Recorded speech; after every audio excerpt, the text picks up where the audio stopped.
శంకరుడు పార్వతిని శాంతించమంటూ నాగమల్లేలో తీగమల్లేలో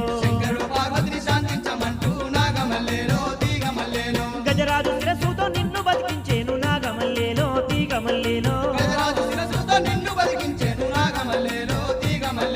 బావిలో వెలిసావు బంగారు తండ్రి సిద్ధి గణపయ్య బొత్స గణపయ్య బావిలో వెలిసావు బంగారు తండ్రి సిద్ధి గణపయ్య బొత్స గణపయ్య